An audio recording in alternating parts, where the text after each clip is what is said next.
back to authors, writers, books, and beyond. I've collected like maybe 10 toys. Hi, welcome back. Oops, you caught us having a chat. Consider yourself lucky.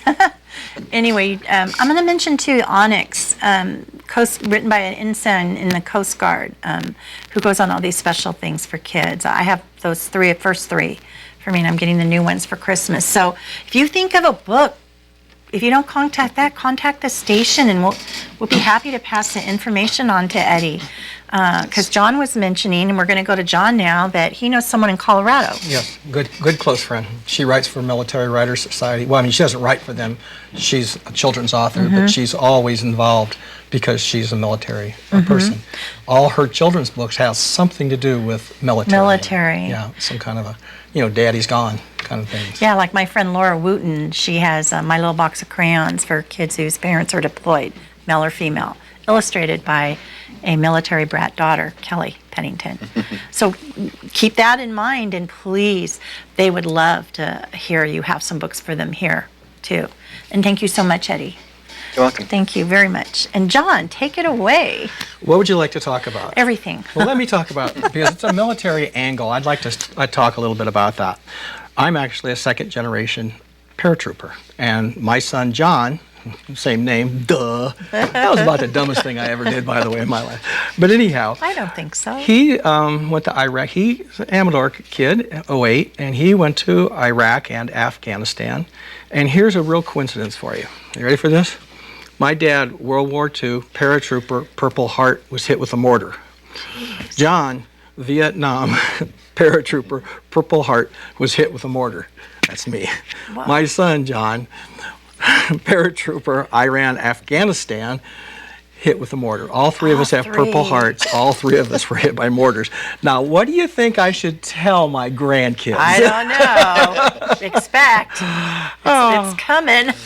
Because, one never knows how life goes.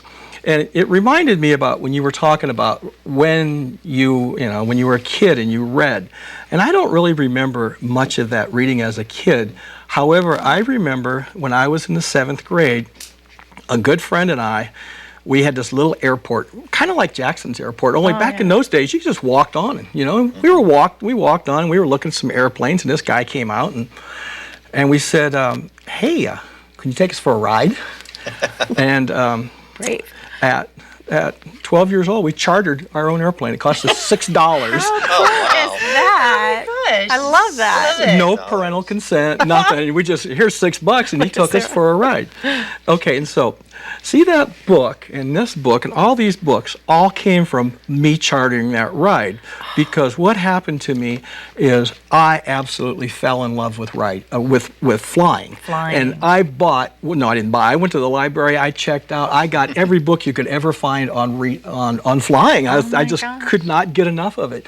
That love of reading led me into this whole thing. So that one little trip on the airport, so I understand with these kids getting a book, how easy it is to turn the key. Because you never know when that engine starts, how far it's going to go and how fast. Can I tell you how I got started reading? How? Sitting in the Marine Corps in Korea, everything is hurry up and wait. So you're sitting there for hours waiting for a 10-minute thing. So we would just carry books in our cargo pockets to fill the time. So you could read before you went in the military. But that's when he really started. Yeah, yeah, I could read. I just never did. I mean, I never was a reader until in the military. There was another guy with me. He would carry a book with him everywhere he went. So that's something also we can send soldiers, our paperback books. Oh, yeah. Oh, absolutely. All the kids love them. Yeah. When I was in the military, I started reading Catch-22. Remember Catch-22? Oh, yeah. It's Fellure. Okay. And I was reading it in Vietnam when I got wounded, so I didn't finish it. Well, I bought it again in the States, and I had it in my pocket, just like you said, and I was in a helicopter, and as we were taking off, I looked down, and there it was on the ground. Oh, no. So I didn't finish it that time either. And years later, I finally bought it again and finally finished the whole dang book. But it reminds me of, so many people say I'd like to write a book, right? I really want to write a book. And I'm sympathetic to that. I hear it and stuff. But I want them to know that two things. One, you better be a reader. Yeah. You better love to read, not like to read, love to read. In fact, if someone was to ask you what you want to do, you'd say, I want to go curl up in the corner and read. That's what I want to do. And the second thing I want to tell you is that writing a book, and I'm sure this is the truth for all of us here, is about the hardest thing I've ever done in my life. It's very, very difficult.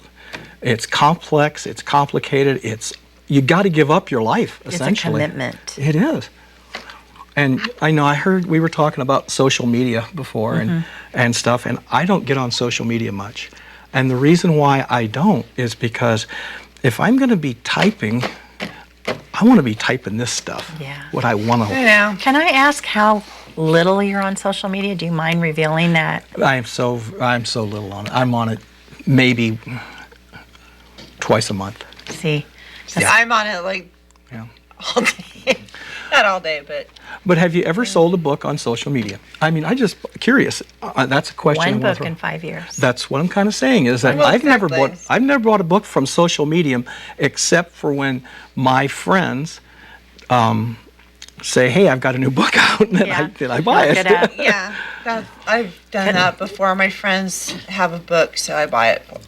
When I was in for them. Afghanistan, I used to buy them off of, and when I was in Bosnia, I would buy them through social media. Through social, well, yeah. Wow. I've never done that, and I find that really interesting because a lot of people believe that's the way marketing is going. And I really want to thank Barnes & Noble. I bought a book from them when I was in Bosnia, and there was a special reason for buying the book because the author was there, Mm-hmm. and I wanted to get it signed Yeah. by the author for my mom. So good to hear. And so they were really good about it, and they got it shipped out there, and I got it in less than a week. It's pretty good timing. It is. Yeah, to But Bosnia. in all reality, to be a writer, you have to write first. You do. That's what we do. Read and write are our Read. two main priorities. And like for me, what I usually do is I'm always reading at least 2 or 3 books at a time. I have what I call a big people's book, a hard one, fiction or nonfiction book. I'm always reading a nonfiction book, and it's usually I can't read, but so many pages, and then I get into a novel, and I always have a fun novel going. Always have a fun one, and usually I have a more difficult one going at the same time. So I'm like all over the world with the reading thing. And I'm structured, believe it or not, I'm structured. It took me a long time to get structured for writing. I write every morning from 8 o'clock till about noon, sometimes earlier, sometimes later, depends on a role. I've been in this time warp for years that I can't understand how I can sit down with 1 cup of coffee and about every hour get up and stick it in the microwave oven, and still at noon I still look down, it's half full, and I can't even believe it's noon. Yeah. It's like, where have I been? It's just gone. And that's where honestly, the biggest part of being a novelist is your imagination. There's nothing more valuable than your imagination. You can hire someone to do all your grammar and your sentence structure. You can hire all that done. The editor will do that for you. But what they can't do, and what no one in the world can do except you, is to tell your stories. Now, So how true. close are your stories to real life? Okay, now that's revealing to the whole world. Because I'm just going to reference Hemingway. When you read Hemingway, do you really know what's he's not doing and what he's writing? That's what I'm getting at. Because with my novel, I want it to sound, it's definitely fiction, but I want it to sound real. So trying to make fiction sound real is a challenge, is part of the challenge for me. So I was wondering if you have that same challenge. What I like to do is throw a little bit of me in all the books. And however, I like to do it, how do you do it not revealing, you know what I mean? Yeah. So I do it, and I begin with something that's kind of really happened to me, and then do my author thing and change it so it's not exactly. So you take that kernel of truth and then you build on it. Yes. That's what I normally do. I honestly, I'm a really poor typist. I have to look at the keys. So do I. And here's the thing. Soul brother. when I do I call it creating, when you're doing a first draft, writing a manuscript, I turn off my spell check. So do I. I don't have the little punctuation. None of that stuff is on there. So it's raw, and I don't care. And I'm typing. This is a true story. I'm typing. It's in this book here somewhere. And I'm typing away, and I am the character because I'm seeing everything through his eyes. So I'm the character. I just was in this room. I just killed this guy with the gun. Gun's still warm in my hand. I'm putting it away, and I'm going up, and I hit the typing right. I hit the fifth floor. I'm typing fifth floor. F-I-T-H. Fifth floor. And fifth. How do you spell? That's not look right. right? That doesn't. Yeah. Let's look right. Fifth. Is that P-H? No, fifth. Okay, so I'm making the long version of it because I go like this. Delete sixth floor because I could spell six. That's so true. But the truth of the matter is here's what's really happening in real. Oops. Uh-oh. I think it was me. Was it me? That was Okay. me. Okay. Keep going. Okay. I keep So going. what really happened here was that Getting exciting, guys. as an author, I'm reading something that's never happened before. Yeah. I don't even know what's going to happen when I get to the sixth floor, and I'm so far away from spelling in that part of my brain and into creating that I don't know. I hate to take you guys away from that because that is so true, John. I have been there. We're going to come back. This is our third break, and John will finish up, and we'll go to Gwen. But now you get the real picture, don't you, folks? That is exactly the way it goes. It is. The way it goes. But that's... You're watching your local television network, TSPN.